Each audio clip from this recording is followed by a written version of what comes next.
Assalamualaikum warahmatullahi wabarakatuh. Alhamdulillahi rabbil alamin, hamdan syakirin hamdan naimin, hamdan yu'afi ni'mahu wa yukafi mazidah, ya rabbana lakal hamdu. Barakna jami'an fi hadhil waktu fi hadhil munasabah. Insyaallah kullukum khair.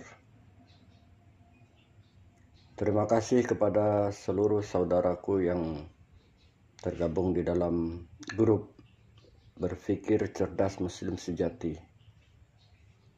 Terima kasih atas kontribusinya, sumbangsihnya dalam menyampaikan ilmu-ilmu yang bermanfaat sesuai dengan misi dan tujuan grup ini didirikan adalah untuk berpikir secara cerdas sebagai realisasi seorang muslim yang selalu menggunakan akal pikirannya. Semoga apa-apa yang disampaikan oleh saudara kita menjadi satu jembatan untuk kita belajar, untuk kita mengetahui, untuk kita bersambung rasa, mempererat tali persaudaraan melalui wadah ilmu yang disampaikan. Dan kita dituntut berpikir cerdas dalam mengambil ibrah dari apa-apa yang disampaikan, baik oleh saya ataupun oleh rekan-rekan semua. Karena hanya Allah dan Rasul-Nya, hanya firman dan sabda Nabi Sallallahu Alaihi Wasallam saja yang pantas kita percayai secara mutlak. Namun di dalam firman Allah Subhanahu wa taala itu juga banyak terdapat dalil-dalil yang sulit untuk kita pahami, sehingga kita membutuhkan sumbangsih tafsiran-tafsiran, penjelasan-penjelasan dari para ulama. Terima kasih untuk Tuan Guru Daeng Jarni yang setia menyumbangkan ilmu-ilmunya melalui video-video. Sekarang saya fokus kepada kajian-kajian yang disampaikan oleh Saudara Ambar Setiawan. Sangat menarik sekali untuk kita membahas kitab-kitab seperti yang disampaikannya itu. Tetapi memang waktunya amat terbatas dan beliau menyampaikan itu inti-intinya saja. Insya Allah dengan pembendaharaan pengetahuan yang saya miliki dan pengalaman, satu persatu akan saya bahas dalam arti memperjelas agar penyampaian kitab itu tidak hanya dalam bentuk penyampaian baku, namun kita uraikan kembali melalui pemahaman-pemahaman secara spiritual ataupun pengalaman-pengalaman kita. Dalam hal ini saya ambil salah satu saja dulu yang juga pernah saya bahas sebelumnya, yaitu sabda Rasulullah sallallahu alaihi wasallam, kullu ummati dakhalal jannah illa man aba.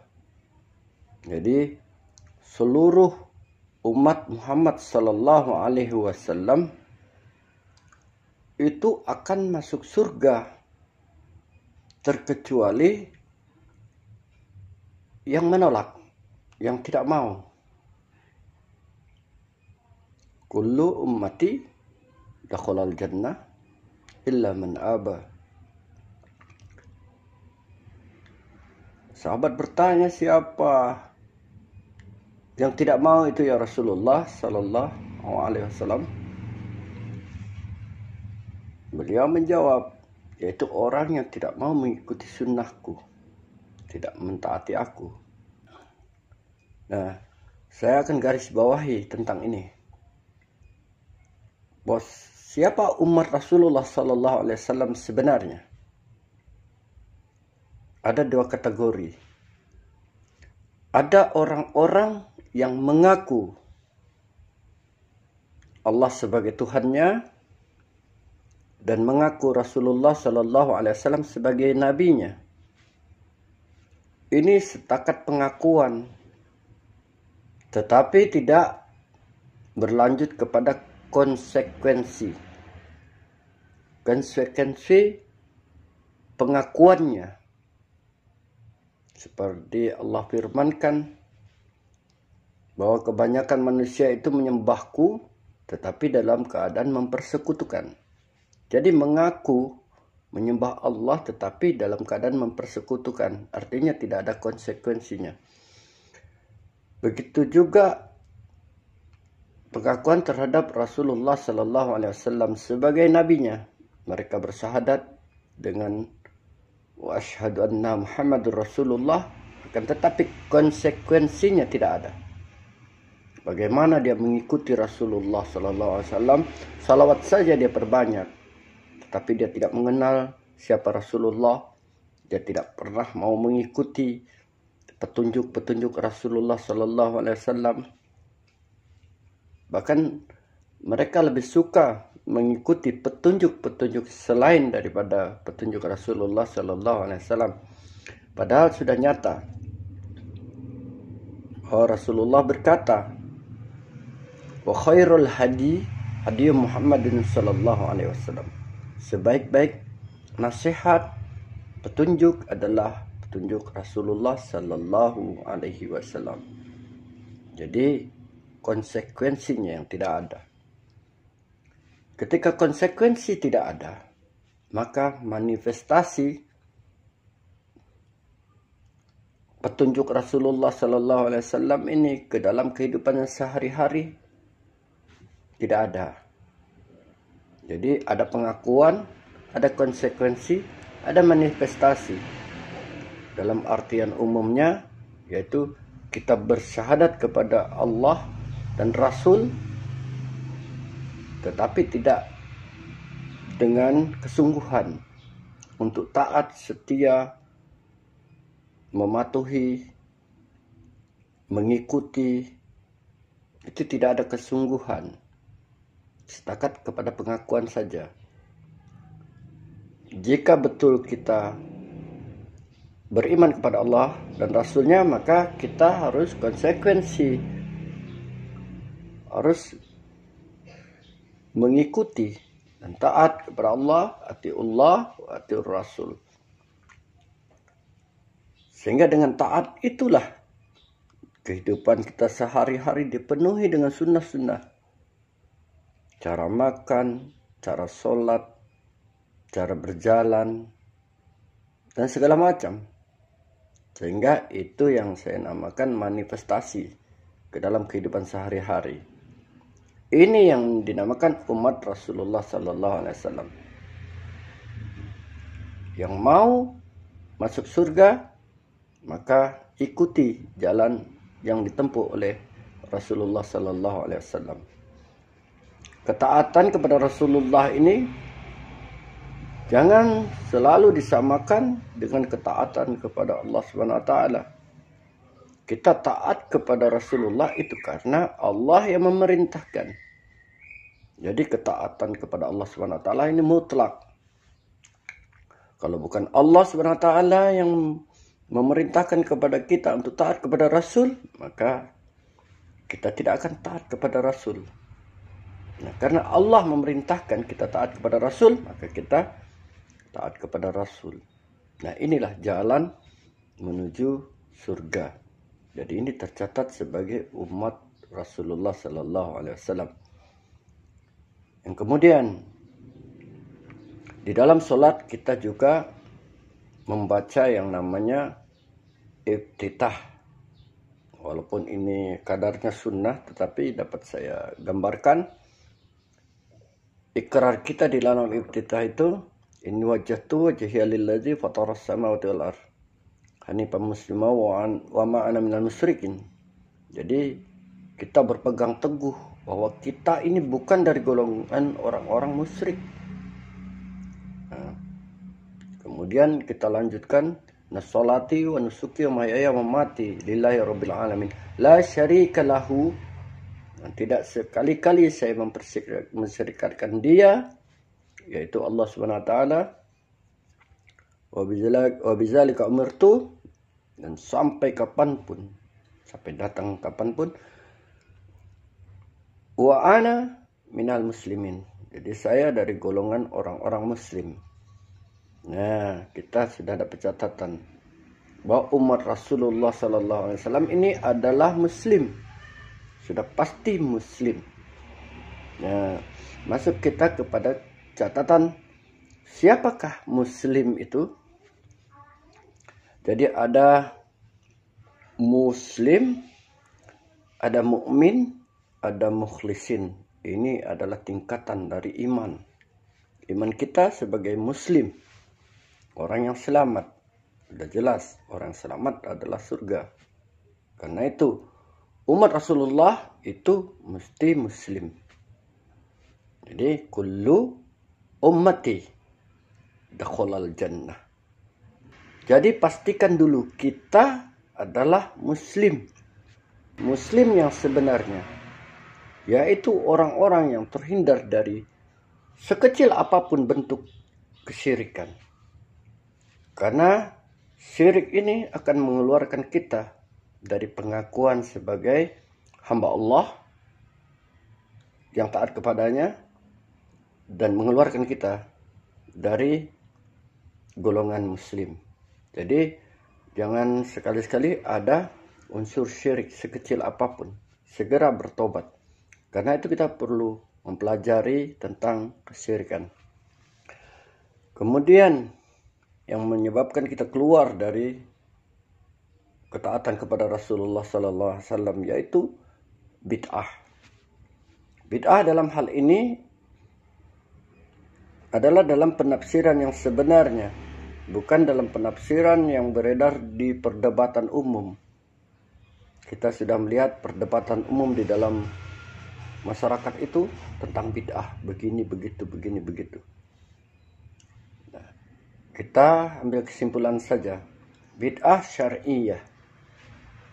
Jadi yang diperdebatkan itu kadang antara syar'iyah dan lugawiyah itu disatukan, digabungkan.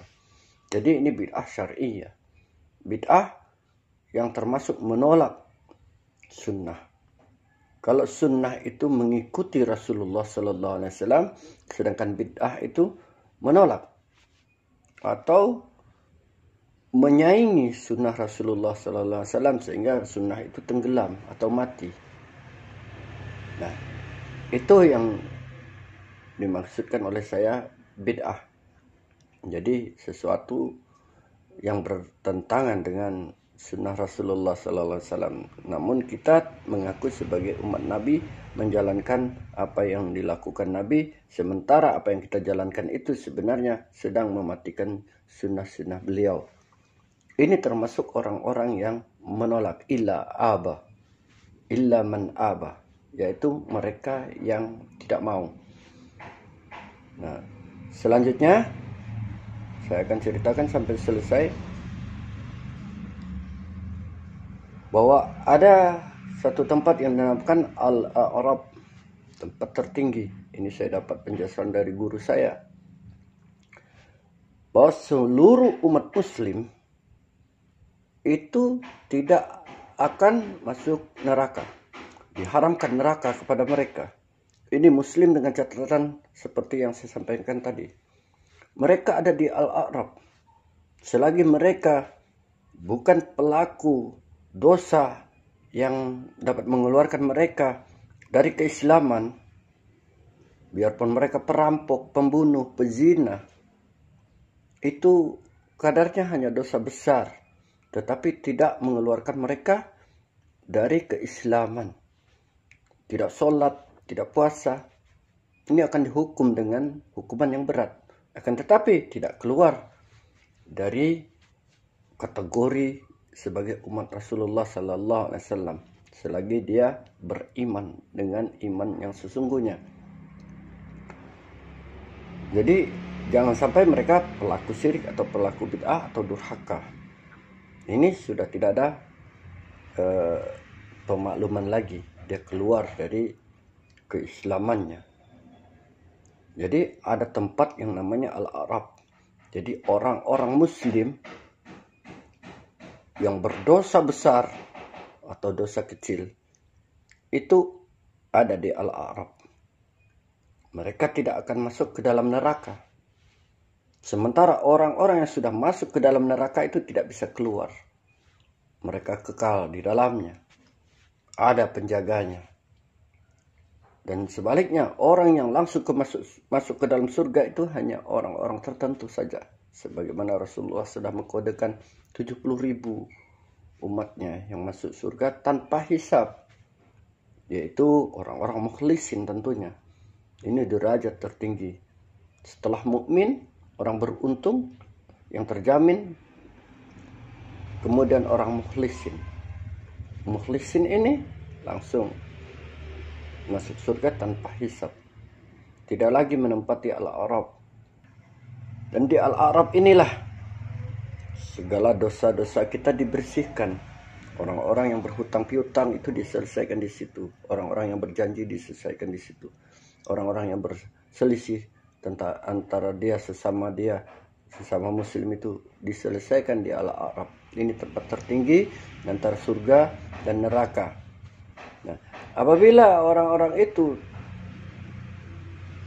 waktu wafatnya membawa dosa yang sangat besar, selain dia sudah mendapat siksa kubur, kemudian di Al-A'rab ini juga dibersihkan.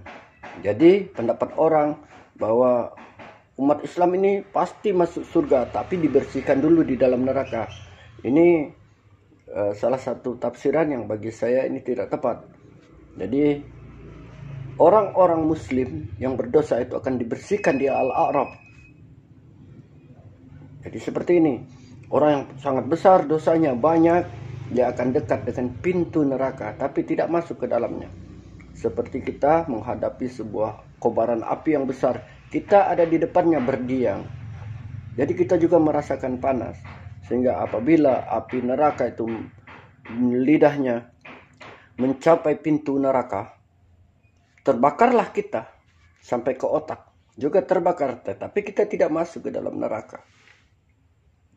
Begitulah pembersihan orang-orang yang beriman juga.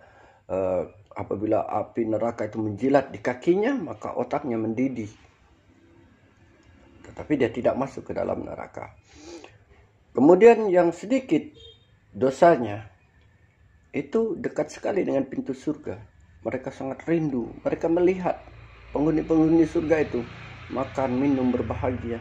Mereka bisa berbicara, bahkan penghuni neraka bisa berbicara dengan penghuni surga. Demikian juga yang di Al-A'rab bisa berbicara dengan penghuni neraka dan bisa berbicara dengan penghuni surga. Bagaimana orang muslim ini bisa masuk ke dalam surga? Yaitu setelah bersih dari dosa-dosanya, lalu dia dicuci di telaga Al-Kautsar. Jadi ada di depan pintu surga. Kenapa? Surga tidak untuk tempat orang-orang yang masih berdosa. Surga adalah tempat orang yang betul-betul sudah bersih, suci. Nanti di sana ada lapisan-lapisan surganya. Maka dari itu pastikan kita ini betul-betul sesuai dengan ikrar kita di dalam sholat. Wa ana minal muslimin. Dan kita betul-betul menjadi orang muslim. Sehingga ketika kita wafat, baik ada saudara, ada anak, ada keturunan, kita tidak ada kekhawatiran karena seluruh dunia dari zaman Rasulullah Sallallahu Alaihi Wasallam sebelumnya, dari zaman Adam Alaihissalam sampai anak keturunan sampai ke kita, sampai nantinya umat Muslim akan berdoa untuk saudara-saudara sesama Muslim Seperti doa kulli muslimin wal muslimat wal mu'minin wal mu'minat. Itu. Doa mereka menggantung antara langit dan bumi untuk kita jemput doanya. Jadi makanya kita pastikan kita menjadi seorang muslim, sehingga doa-doa orang-orang soleh itu akan kita ambil haknya untuk kita sebagai muslim. Pastikan kita sebagai orang muslim. Inilah salah satu gambaran bahwa kullu ummati dakhalal jannah illa man aba. Terima kasih. Insyaallah untuk bahasan-bahasan selanjutnya akan saya perjelas lagi. Tetapi dengan catatan kita berpikir cerdas. Hanya perkataan Rasulullah saja yang wajib kita sami'na wa ata'na. Kalau perkataan-perkataan semisal dari saya, kita pikirkan, kita nalar dengan ilmu kita. Inilah maksud dari berpikir cerdas muslim sejati. Kita saling menasihati, bertukar pikiran. Terima kasih banyak atas semuanya. Semoga saya doakan mendapat berkah, keluarganya mendapat ampunan dan dakhalal jannah. Amin ya rabbal alamin. Assalamualaikum warahmatullahi wabarakatuh.